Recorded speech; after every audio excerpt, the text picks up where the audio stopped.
graduada em Psicologia pela UERJ e mestranda em Psicologia Social também pela UERJ. Ela participa de diversas pesquisas com o tema empatia e ela também é terapeuta cognitivo-comportamental. Então, uma salva de palmas, por favor, para ela.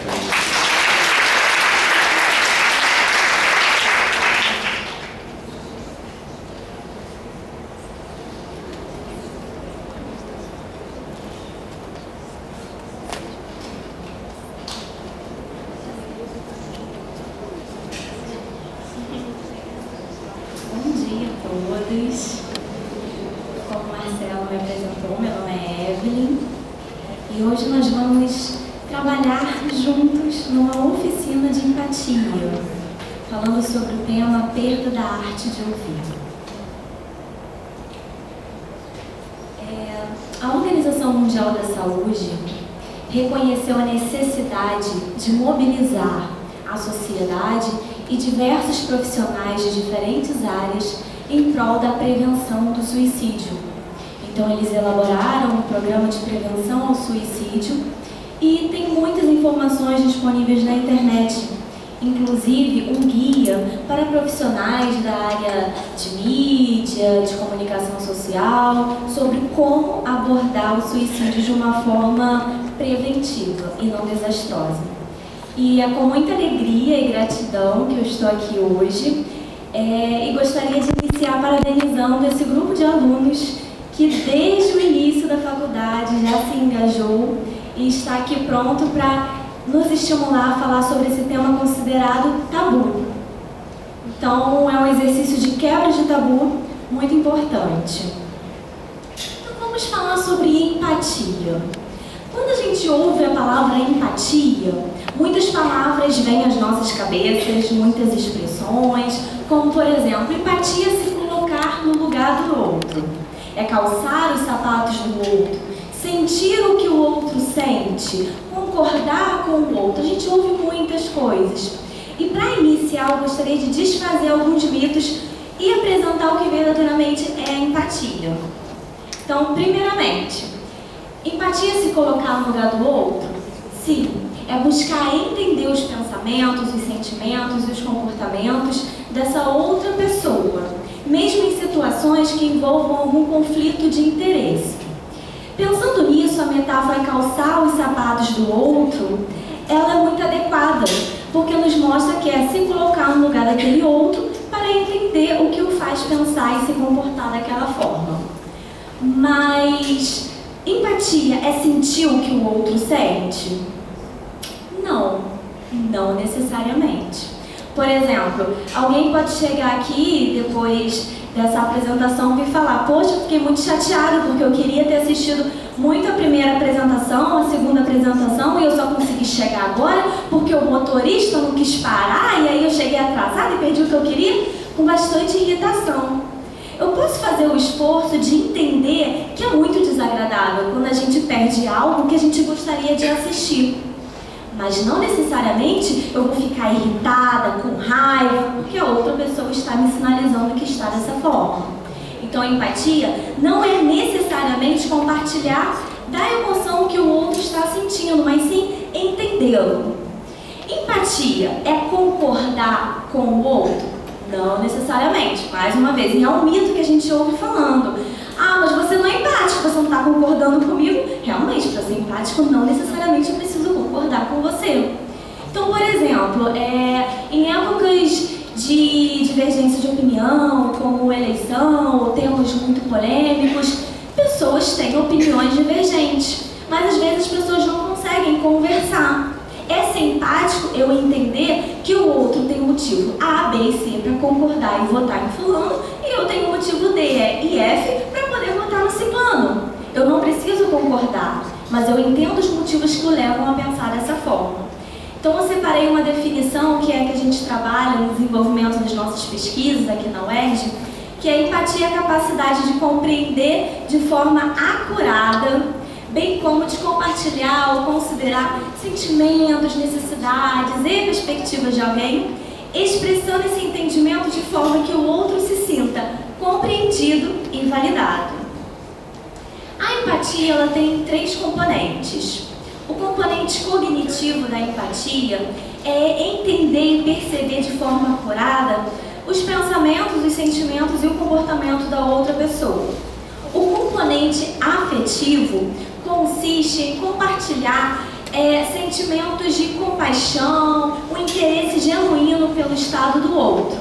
Lembrando que não necessariamente sou eu sentir o que o outro está sentindo. E o componente comportamental é a expressão verbal e não verbal de que eu entendo esse outro, que é o que permite que este outro se sinta compreendido e verdadeiramente validado. A ativação da empatia ela pode ocorrer de duas formas. A primeira, que a gente ouve mais falar, que é a ativação automática.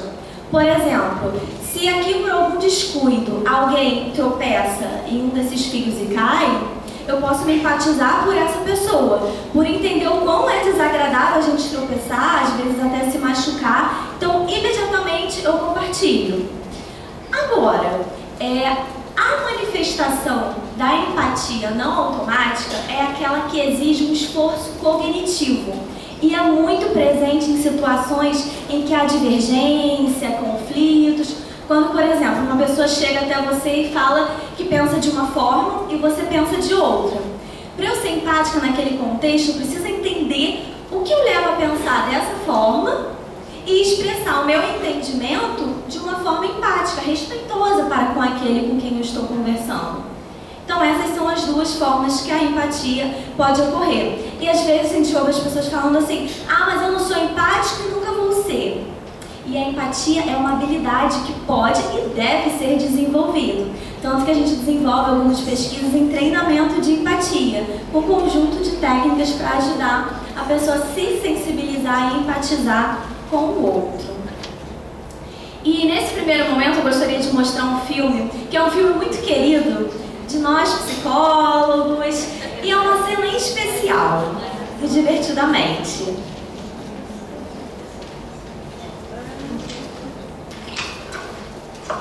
Então, e na escola, como foi? Foi até legal, eu acho. Já olhou pra alguém e pensou, o que passa na cabeça dela? Vocês perceberam? Eu sim. Tá tenso. Temos que descobrir o que tá pegando, mas não é nada bom. Sinaliza pro pai.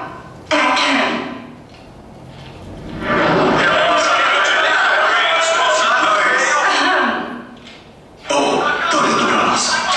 O que ela falou? Me desculpe, eu tava viajando. É dia de lixo. Não há cheia dentro do vaso. O quê? Fala de uma vez, o quê? Outro sinal. Então, Riley, e a escola? Ninguém merece. Foi ele que escolhemos no lugar do piloto carioca.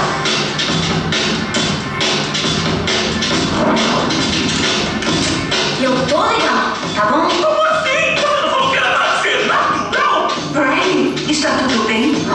Chefe, ela bufou pra gente. Vamos pegar leve. Eu não quero ter que dar piti. Não, dá piti não. Riley, eu não gostei dessa atitude. Eu te mostro a atitude. Não, Qual o problema? Eu falo o que eu quero. alto nível de malcriação. Sou um alerta vermelho. Eu exijo um pouco mais de respeito aqui dentro dessa casa. De onde veio isso? Tem mais. Eu... Prepare o piti. Chaves em posição. É só dar o comando, senhor.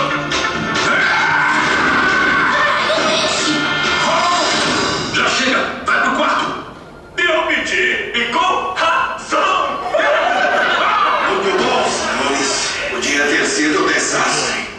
Gente, que desastre. Pois é, e eu separei essa cena pra gente porque a mãe, ela demonstra empatia pela filha. Inicialmente ela percebe pela filha que ela não está bem. As expressões não verbais dela demonstram isso, inclusive a fala dela. E não sei se vocês repararam, mas nesse momento quem assume a cabine de controle da mãe é a tristeza. Porque a mãe fica triste ao perceber que sua filha está triste. Então ela parte para a manifestação verbal da empatia. Não verbal da empatia de mostrar a esse pai, puxa uma conversa com ela. Mas esse pai estava extremamente focado nele, no jogo dele. Então ele não consegue ser empático. E isso mostra pra gente o quanto a empatia ela é fundamental nas nossas relações. Diversas pesquisas vêm investigando os benefícios da empatia. E as evidências científicas indicam que a empatia está associada à redução do conflito social e do rompimento, à competência social, ao aumento da satisfação conjugal, ao manejo da raiva. E Borleson, ele fez uma pesquisa muito interessante, uma revisão, que ele identificou que as pessoas mais empáticas, elas tendem a despertar mais afeto e simpatia nas outras pessoas e auxiliam as pessoas próximas, como na redução de conflitos, na solução de problemas. E quando a gente fala de empatia, então a gente está falando de bem-estar pessoal e de bem-estar social. Como vocês puderam perceber, a empatia, ela requer temporariamente um abandono de si mesmo para conseguir identificar a necessidade do outro. E como é o nosso cenário atual? A gente vive um momento de muitas atividades, muitos compromissos, precisando estar conectado o tempo todo, tudo tem que ser ontem, urgente, não tem tempo para esperar, então nem a comida eu vou fazer o que der aqui rapidinho. E isso compromete, de fato, as nossas relações sociais. E de acordo com Nichols, ele verbaliza que pressões contemporâneas diminuem a nossa cota de atenção e empobrece a qualidade de ouvir em nossas vidas. Então, se ao mesmo tempo a gente percebe que a empatia traz benefícios, dificuldade em empatia traz prejuízos para as nossas relações. E Nichols, ele faz um esquema muito interessante em seu livro A Perda da Arte de Ouvir, que é o seguinte: conforme nós temos muitas atividades e compromissos que precisamos dar conta, acabamos ficando mais conectados com os aparelhos, com o celular, computador, se afastando assim emocionalmente de quem está verdadeiramente presente conosco. Como provavelmente alguém ou muitos de vocês já passou por uma situação assim, quando está num grupo de amigos, todo mundo começa a pegar o celular, e aí quando você se vê, você é o único que não está olhando o celular. O que automaticamente é feito? Pega o celular também e fica na linha do tempo infinito. E isso prejudica as nossas relações. Gera um mal-estar na presença daquele outro que não está verdadeiramente presente. E, como a gente pode observar, isso faz com que cada vez mais as pessoas se afastem de quem está perto e se aproximem mais dos meios tecnológicos. Tanto que hoje em dia a gente já vê diversos estudos abordando a homofobia, que é essa compulsão por celulares, computadores, estarem se mantendo conectados de alguma forma. E vamos imaginar a seguinte situação: vocês tiveram um dia muito difícil, se estressaram com o chefe, com alguém que vocês gostam ou não, e quando vocês vão contar para uma pessoa o que aconteceu, vocês recebem essas frases: já tive um dia estressado demais para ouvir mais problemas. Você está irritado por tão pouco? Mudando a situação, tiveram um dia com uma grande decepção, com algo que despertou muita tristeza. Vocês vão verbalizar para uma pessoa e ela diz: vai fazer alguma coisa que essa tristeza passa. E de novo esse assunto. Ou ainda, receberam uma notícia muito boa, que estavam esperando há muito tempo, vão compartilhar com alguém e recebem: não sei por que essas coisas não acontecem comigo. Nesse tom mesmo. Ou, se deu bem, só que você não sabe o que aconteceu comigo. E aí começa a compartilhar uma experiência desagradável. Como vocês se sentiriam? Provavelmente incompreendidos, às vezes desanimados. E nós temos a necessidade de sermos ouvidos, porque ser ouvido mostra que tem uma pessoa interessada por nós. E muitas vezes verbalizar faz com que a gente encontre soluções para os nossos próprios problemas. Mas quando ser compreendido não é o cenário que a gente encontra, muitas vezes pode levar à sensação de ser excluído, de ser ignorado, mais uma vez comprometendo as nossas relações. E muitas vezes o não ser ouvido, a pessoa pressupõe que o outro não está interessado nela, e que pode não ser esse sentido. Tem várias possibilidades envolvidas que às vezes passam a ser negligenciadas. E eu separei aqui para vocês umas falas que eu ouvi no consultório de pacientes que demonstravam que eles não estavam se sentindo compreendidos quando estavam verbalizando as suas dificuldades com uma outra pessoa, seja com a família, com o namorado, com um amigo. Foram estas: Flau, estou fazendo tempestade em copo d'água. Me disseram que isso já era para ter passado. Essa frase é muito comum na primeira sessão de terapia. A pessoa já chega falando, mas eu já não devia estar me sentindo assim, já me falaram que esse tempo já passou e para mim não passou. Tudo me criticam. As pessoas não entendem a minha dor. São algumas frases que eu acabei encontrando no consultório e separei para você. Tem muitas outras. E a gente tem um conceito de reforço positivo que consiste em inserir um estímulo que, quando presente, aumenta a probabilidade de um comportamento se repetir. Então, por exemplo, isso é muito comum. Quando a criança faz uma brincadeirinha e aí a gente faz aquela festa de muito bem, o que a criança faz logo em seguida? A mesma brincadeirinha. Quando um filho, por exemplo, estuda, se dedica para a prova, o pai chega, puxa, parabéns, estou vendo que você está se dedicando bastante. Isso pode aumentar a probabilidade do filho continuar estudando, porque é muito bom receber um elogio, receber um reforço positivo. Por outro lado, imagina aquele filho que se aproxima dos pais para poder contar que tirou uma nota boa e ouve a seguinte frase: não fez mais do que sua obrigação. E é uma frase muito frequente, eu ouço bastante dos adolescentes. Não é uma frase de reforço positivo. E da mesma forma, quando estimulados, nós tendemos a repetir os nossos comportamentos. Quando não recebemos o apoio, muitas vezes enfraquecemos nossos comportamentos. Então, por exemplo, quando uma pessoa chega para contar uma dificuldade para um de vocês, e por algum motivo qualquer vocês não dão atenção, não ouvem, a pessoa não se sente compreendida, ela vai tentar outras vezes com outras pessoas. Mas imagine se, nas outras vezes, elas também não encontram receptividade, um interesse genuíno no que ela está dizendo. É um comportamento que pode vir enfraquecendo ou mesmo se extinguir. Como a gente vê no consultório, pacientes falando, desistir de falar dos meus problemas para todo mundo. Estou falando aqui agora para você. O que é frequente. Então, quando a gente está na presença de uma pessoa e a gente verbaliza algo, muitas vezes é possível identificar uma solução que até então a gente não tinha pensado, quando a gente estava pensando sozinho. No sábado, eu soube de um acontecimento de um amigo que chegou e falou que ele acabou conversando com uma pessoa que encontrou no ônibus, ficou 60 minutos conversando com essa pessoa, mas só a outra pessoa falava. Ele não conseguia brecha para poder falar, ele ficava, não conseguia falar. E aí, quando terminou a conversa, o passageiro foi descer, a pessoa virou para ele e falou assim: nossa, me fez tão bem conversar com você.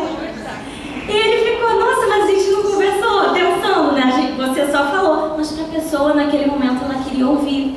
Não necessariamente a pessoa vem falar com a gente porque quer uma receita de bolo, quer uma solução imediata. Às vezes a pessoa precisa desabafar, não necessariamente quer ouvir conselhos.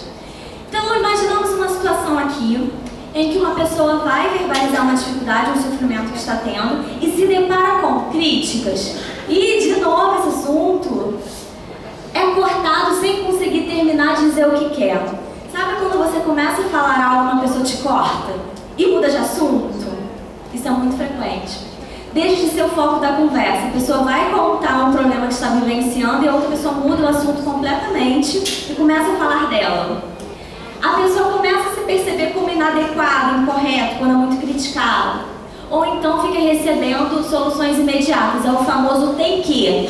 Mas você tem que fazer isso? Você deveria ter feito aquelas soluções imediatas que muitas vezes aumentam a ansiedade da pessoa em vez de ajudá-la a ficar um pouco mais calma.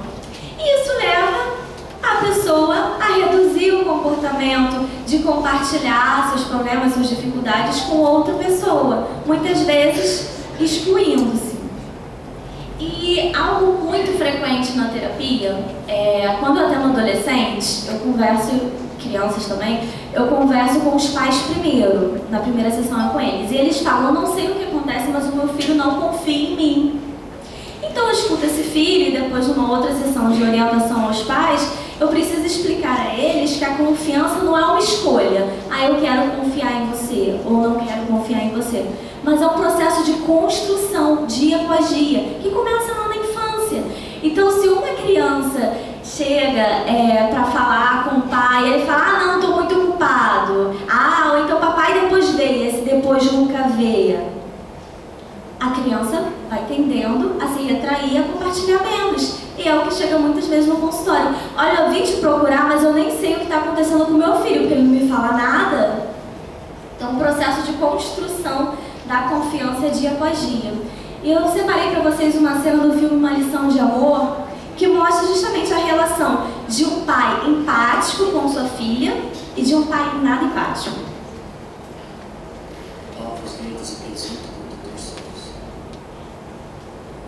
Existem 4 estágios na vida de uma borboleta. Os primeiros 3 estágios, de ovo a larva e casulo, duram... Eles são muito difíceis de lembrar, porque tem muitos estágios. É muito difícil lembrar. 33 dias. Durante 33 dias. As aranhas e os insetos são membros da família dos Classe dos artrópodes. Classe dos artrópodes.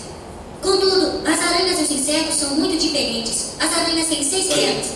8 pernas. Tá legal, 8 pernas. E 2 segmentos. Eles se chamam...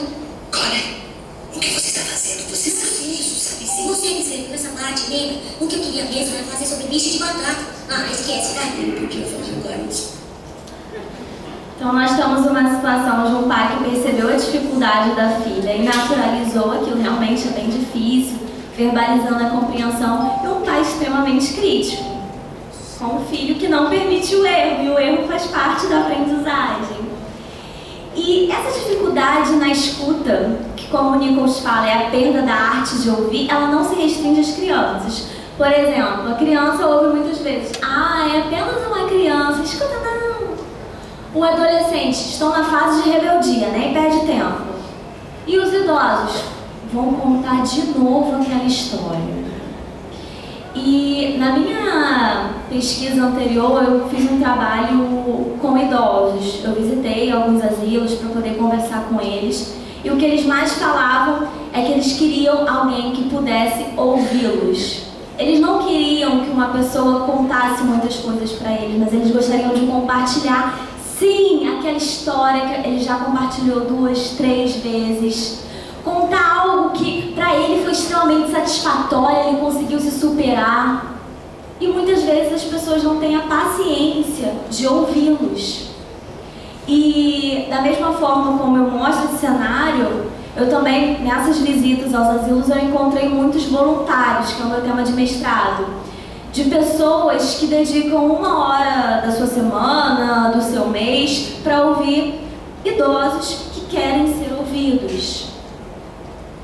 E de acordo com os acontecimentos ao longo da nossa vida, nós vamos criando pressupostos, algumas regras para interpretarmos o que acontece. Então, alguns pressupostos comuns na clínica. Se eu não sou ouvido, então não se importam comigo. Se não me entendem, então não adianta falar com mais ninguém.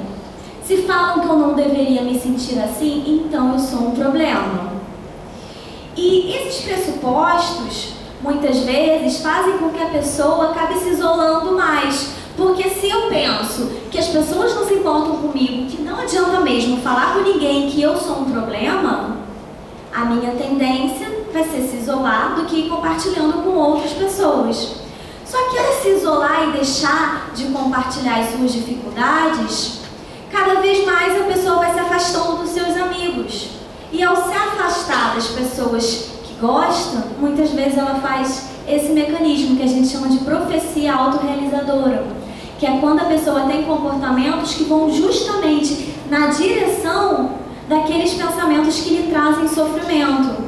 Então, se eu penso que as pessoas não se importam comigo, eu me afasto das pessoas que talvez pudessem se importar comigo, as pessoas vão se afastar, eu também. Viu só? As pessoas não se importam comigo. E é um fenômeno muito estudado pela psicologia. E tem um trecho de uma música do Gilberto Gil que eu gosto bastante, que é: mães zelosas, pais corujas, vejam como as águas de repente ficam sujas. Não se iludam, não me iludo, tudo agora mesmo pode estar por um segundo. E quando a gente está falando de um evento de prevenção ao suicídio, a gente está falando sim que aquele Segundo, talvez seja precioso para a pessoa receber ajuda. E eu trouxe para vocês agora um outro vídeo que mostra a metáfora de calçar os sapatos do outro.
Sorry to take so long, dear. Are you ready to go now?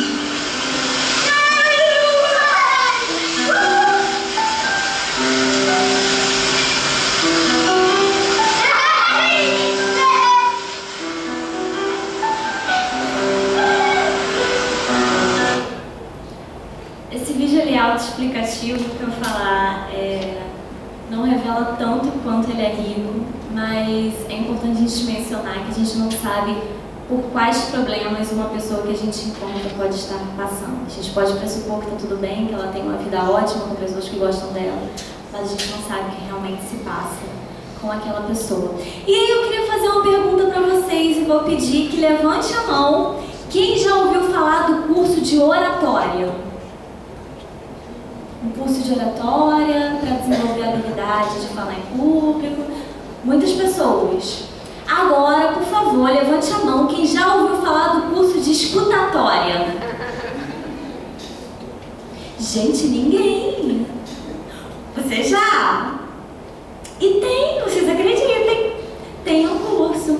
E, inclusive, a gente tem um movimento incessante do CVV, Centro de Valorização pela Vida, estimulando as pessoas a fazerem um curso de escutatório. Porque temos muitas pessoas querendo falar, poucas pessoas querendo ouvir. É uma conta que não fecha. Então, estão sendo desenvolvidos alguns trabalhos voluntários mesmo, que às vezes a pessoa nem precisa pagar, para desenvolver a habilidade de escuta. E mas ouvir todo mundo ouve, muitas vezes a gente pressupõe que a gente é o melhor ouvinte do que verdadeiramente é, o que dificulta o desenvolvimento da habilidade, porque se eu acho que eu já tenho essa habilidade bem desenvolvida, eu não vou querer desenvolvê-la ainda mais, e muitas vezes não. E aí eu separei para vocês algumas falhas que prejudicam uma escuta verdadeiramente empática. Realizar outra atividade paralela. Quando alguém vem falar com uma pessoa e essa pessoa está mexendo no celular, está assistindo TV, está fazendo uma outra atividade que não prestando atenção àquela pessoa. Isso prejudica. Pensar em outro assunto expressando de forma não verbal. Quem já foi falar algum assunto com uma pessoa e a pessoa ficou com aquele olhar assim? Você termina de falar e a pessoa parece que não esteve ali nem por um instante. Quando a gente não está verdadeiramente presente ali com aquela pessoa, muitas vezes nós conseguimos perceber que esse outro não está verdadeiramente presente, ouvindo, pela expressão não verbal, o olhar que fica desviando, às vezes a postura inquieta de acaba logo com esse assunto. Isso prejudica. Falar mais do que a outra pessoa que precisa desabafar. A famosa competição de quem sofre mais. Quando uma pessoa vem contar um problema e a outra começa, não, isso já aconteceu comigo, mas comigo foi pior, porque olha só. E aí começa parecendo que é uma competição super orgulhosa de quem sofre mais.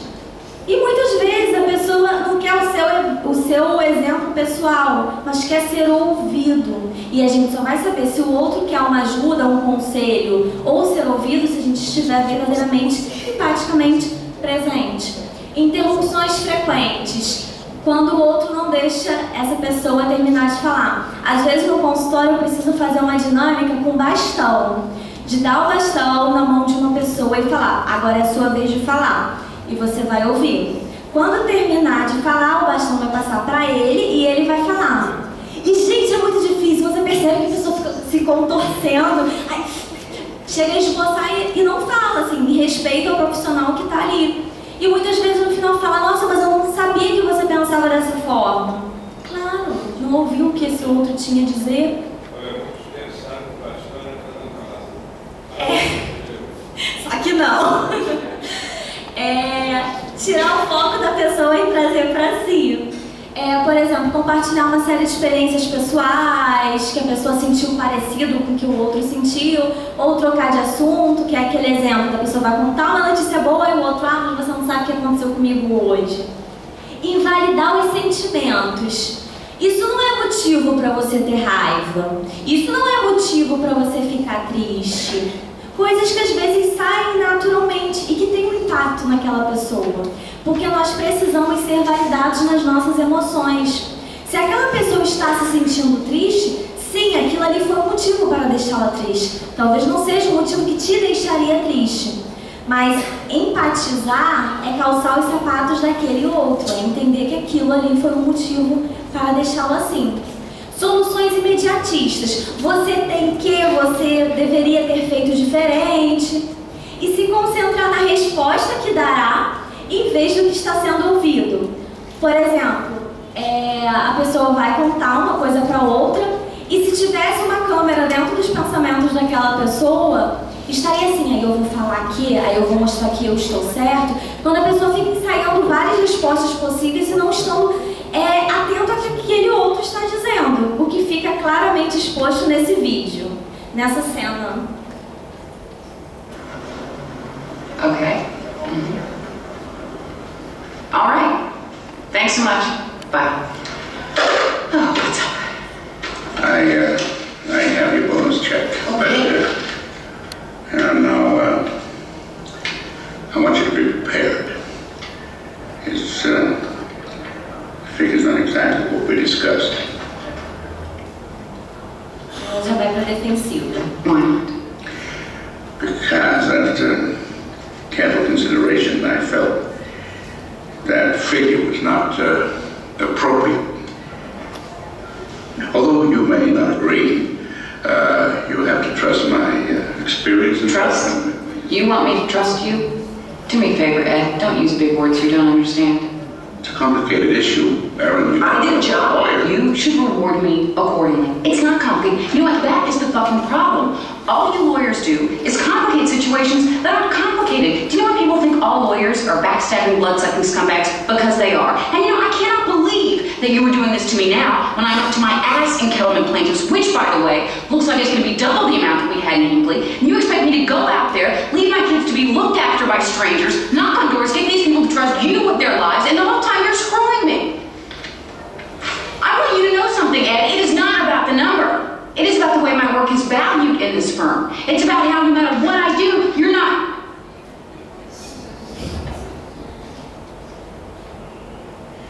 As I was saying, I decided that the figure you proposed was inappropriate. So I increased it. Olha o que acontece quando a gente prepara toda uma fala e às vezes já adianta essa fala sem que o outro termine de dizer. E Nichols, quando ele utiliza a expressão a arte de ouvir para falar a respeito da escuta empática, é algo muito adequado. E é uma habilidade que naquele momento nós vamos esquecer de nós mesmos para ouvir, estar presente e buscar ajudar essa outra pessoa. Então, alguns elementos presentes na escuta empática. Suspender a própria agenda. Não ficar pensando no que você irá dizer depois. E ser receptivo para outra pessoa. É o estar aqui presente. Interromper as atividades concomitantes. Gente, é um sinal de respeito muito grande quando alguém chega até vocês e fala: eu preciso falar uma coisa séria com você, e você bota o celular do lado. A pessoa percebe que você realmente está presente naquele momento. Prestar atenção verdadeiramente ao que está sendo dito agora. Lembra que se a gente não está presente no que o outro está dizendo, vai ter uma manifestação não verbal de uma escuta que não está sendo empático. Emitir sinais não verbais de empatia. Por exemplo, só uma coisa que eu acho importante falar antes. Quando a gente fala de manifestação não verbal de empatia, é necessário que antes a empatia realmente esteja presente. Porque senão a gente parece um robô que fica fazendo manifestações não verbais de empatia quando na verdade não está sendo empático. Então, por exemplo, balançar a cabeça quando uma pessoa está contando algo, mostrando que está atento. Manter o contato ocular com essa pessoa, atento ao que está sendo dito. Em alguns momentos, quando se está com uma pessoa muito próxima, um amigo, familiar, o segurar nas mãos, o dar um abraço, são manifestações não verbais. Se tiver dúvidas, perguntar. Grande parte dos equívocos consiste em tirar hipóteses sem perguntar para a pessoa, como foi o caso dessa cena. Bom, se ele não vai me dar o valor que a gente tinha combinado, então ele vai me dar um valor inferior e aí ele está desrespeitando o meu trabalho e faz uma corrente de pensamentos e pressuposições que às vezes não são condizentes com a realidade. Então, perguntar. Se aquilo ali que a pessoa está falando não ficou claro, pergunta. Verificar o entendimento. Por exemplo, eu percebo que você ficou bastante chateada quando aquela pessoa passou por você e não te cumprimentou. Foi isso que você sentiu mesmo? Porque talvez não, a pessoa possa falar: não, eu pensei que talvez ela não tivesse me visto. Não necessariamente a nossa percepção é acurada, então vale a pena perguntar e verificar o entendimento. Validar as emoções. É natural se sentir triste quando algo tão esperado não acontece. É natural ficar aborrecido quando uma pessoa te trata de uma forma que você não gostaria de ser tratado. Demonstrar entendimento de forma verbal. Eu entendo que ter recebido essa crítica fez com que você se sentisse injustiçada. É desagradável sentir que está sendo alvo de injustiça. Percebam que eu não disse que ela foi necessariamente vítima de injustiça, mas que ela está percebendo assim. E demonstrar apoio. O que eu posso fazer para te ajudar? A melhor forma de saber como ajudar uma pessoa é perguntando a ela e não tirar conclusões precipitadas. E então eu trouxe uma cena de um filme muito emocionante, muito bonito, que é A Espera de um Milagre, que esse personagem ele foi condenado injustamente à cadeira elétrica, ele está perto de ser, de ser morto, e então o guarda que construiu uma grande admiração por ele tenta ajudá-lo, sendo bastante empático.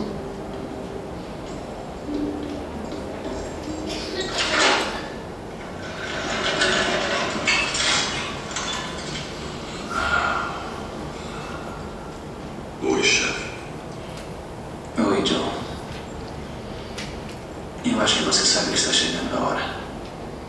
Tem mais 2 dias.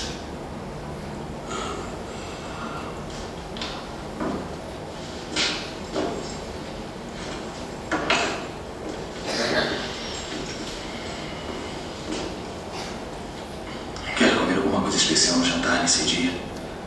Podemos preparar quase tudo.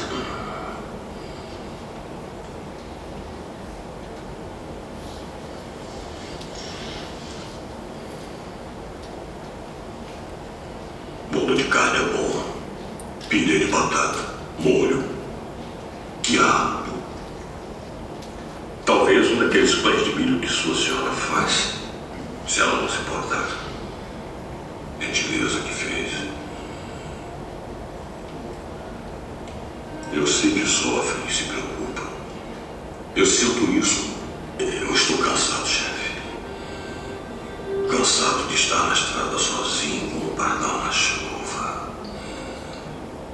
Eu estou cansado de nunca ter um amigo para me dizer para onde a gente vai, de onde a gente vem ou por quê. E estou cansado das pessoas serem mais umas para as outras. E estou cansado da dor que sinto e ouço no mundo todo dia. Tenho muitas dores. São como pedaços de vidro na minha cabeça o tempo todo. Pode entender? John, acho que posso. Ele manteve o contato ocular, ao mesmo tempo ele demonstrou o interesse e no final, eu não consegui colocar esse trecho para vocês, mas ele fala: John, então me diga, o que eu posso fazer para te ajudar? E diante da apresentação de uma ideação suicida, quando alguém verbaliza que está pretendendo se matar, em destaque, evitar, interromper a conversa. Um exemplo que eu tenho é de uma mãe que, quando o filho falou que ia se matar, ela falou: vamos mudar de assunto, e mudou de assunto. E o filho encarou aquilo com um profundo desrespeito. Ele disse que estava pensando em tirar a própria vida e a mãe decidiu mudar de assunto. Claro, ela sentiu uma angústia muito grande, ela não soube lidar com as emoções naquele momento, mas evitar esse tipo de comportamento, mostrar-se chocado, colocá-lo numa posição de inferioridade, fazer comentários invasivos, encarar o problema como trivial e jamais subestimar o sofrimento de alguém e os comportamentos que possam ser realizados. Recentemente eu ouvi um caso de uma menina que ela tinha o diagnóstico de transtorno de personalidade borderline e no jantar ela falou: eu vou me matar. E os pais falaram: para, garota, nem pra isso tu serve. A menina levantou da mesa e cometeu o ato. Então, a gente não deve subestimar o sofrimento e o que a pessoa pode fazer, mas buscar ajudá-la. Como? Permita que a pessoa fale sobre sua dor, seja o tempo que for, que ela chore sim se ela precisa chorar. Mostrar-se verdadeiramente disponível para ajudar. Eu estou aqui do seu lado, eu quero te ajudar. E realmente demonstrar. Identificação de objeto de risco e retirada do mesmo. Quem trabalha na área de saúde mental sabe o quanto a gente tem um cuidado diante de uma ideação suicida, retirar objetos que talvez sejam instrumentos pelos quais a pessoa possa vir a tirar a sua vida. E foi um caso até com um paciente que ele estava com ideação suicida e o pai tinha uma coleção de armas que ficava na estante. Eu chamei essa mãe e falei: você precisa retirar aquilo. Encaminhamento para um profissional da área de saúde mental, psiquiatra ou psicólogo, que possa ajudar essa pessoa. Porque, claro, a pessoa próxima não necessariamente ela tem um conhecimento técnico para poder melhor ajudar, mas encaminhar. E encaminhar de forma bem passo a passo. Se uma pessoa está em sofrimento e a gente diz: joga no Google, procura um profissional por algum site, entra em contato. Não, vamos facilitar esse processo. Pega indicação de profissionais de confiança que atuem naquela área, que atendem aquele público e pergunta para a pessoa: você quer ir sozinho, você quer que eu te acompanhe? Se mostrar o mais próximo possível, facilitando. A pessoa está em sofrimento. Acionar uma rede de apoio, muitas vezes assim, uma pessoa de confiança, uma pessoa em comum que vocês têm, buscar ajuda. Nós profissionais, quando a gente atende um paciente, a gente procura assim, pessoas de uma rede de apoio que possam dar suporte nos outros dias da semana também. E relembrar os valores protetores, por exemplo, muitas pessoas têm como valores protetores a família e a religião, que são valores importantes para ela e que muitas vezes auxiliam no momento dela evitar se matar. Então, lembra quando você me falou que o seu filho disse que você era tudo para ele? Ou então lembra quando você me disse o quanto a religião é a base para a sua vida? O que sua religião diz sobre isso? E não é um momento de preconceitos, de escolher uma religião, mas o que é importante para aquela pessoa passa a ser importante para você naquele momento. E eu quero muito te ajudar, mas a melhor forma de te ajudar é saber em que você se sentiria mais ajudado. Perguntar para a pessoa. E aqui na UERJ a gente tem uma sede, uma unidade do CVV porque muitas pessoas não se sentem confortáveis de falar com pessoas conhecidas que estão pretendendo se matar. Então, gente, se cada um aqui chegar no sair daqui, compartilhar no Facebook o número do CVV, o endereço do CVV, informações sobre isso, a gente vai estar multiplicando meios das pessoas buscarem ajuda, porque nem todos conseguem falar com uma pessoa próxima. Às vezes precisa ser uma pessoa desconhecida. E o CVV faz um trabalho belíssimo com voluntários que fazem curso, supervisão para melhor ajudar uma pessoa quando apresenta a ideação suicida. Vamos conhecer, vamos divulgar. A gente não sabe se na nossa rede de Facebook tem alguém pretendendo se matar. E para finalizar, eu gostaria de compartilhar um exemplo de um funcionário anônimo da UERJ, que possivelmente vocês não vão ter ideia de quem é, que um dia eu acabei encontrando com ele, eu adoro conversar, então quando a gente começou a conversar eu comecei a conversar com esse funcionário e não sei como a gente entrou no assunto do suicídio, não sei como, mas ele me contou que ele já evitou 3 suicídios aqui na UERJ, porque o local que ele trabalha é estratégico, ele vê para a rampa, e ele percebeu 3 pessoas, claro, em dias, momentos diferentes, que estavam chorando, subindo e descendo pela rampa. E ele falou, eu fui até ela, eu larguei meu posto de trabalho porque eu percebi que aquela pessoa estava precisando de ajuda. Ele não tem graduação, ele não tem curso, mas ele foi a ajuda naquele momento que a pessoa precisava. Ele ouviu. E ele falou assim, eu ouvi, eu abracei, e no final as pessoas se sentiram melhores e acabaram desistindo. Inclusive uma dessas pessoas voltou um ano após para falar assim, olha, eu estou me formando e eu quero te agradecer porque você salvou minha vida. Vocês não sabem quem é essa pessoa, eu não vou dizer porque isso não é mais importante. Mas para a gente questionar como eu posso fazer a diferença nesse prédio sombrio, como eu posso fazer a diferença com as pessoas com as quais eu convivo. Você não acha que é um paradoxo? Não deveria ser dito e anunciado? Dizer quem é a pessoa? É fundamental que bons exemplos, não maus exemplos, sejam abertos. Pois é, assim, eu não tenho autorização dele para revelar. E o mais importante assim, é o exemplo que ele deixou pra gente, né? Uma inspiração. E, por fim, só o último vídeo, que é sobre empatia, resumindo tudo que a gente falou.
desse vídeo que está disponível no YouTube, o título é Empatia, ele questiona: e se nós soubéssemos o que se passa com o outro, agiríamos diferente?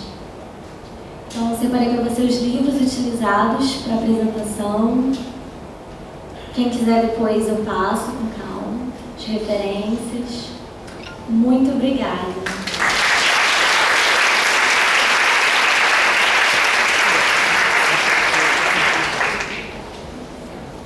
Então, pessoal, eu gostaria mais uma vez de agradecer a Evelyn por essas palavras. É tão importante, né, a gente tomar conhecimento dessa habilidade, que é muito bom a gente poder colocar em prática, e para isso a gente precisa realmente saber da teoria, o que a gente precisa fazer, como a gente pode chegar lá. Então, nós vamos agora... Mais uma salva de palmas, por favor.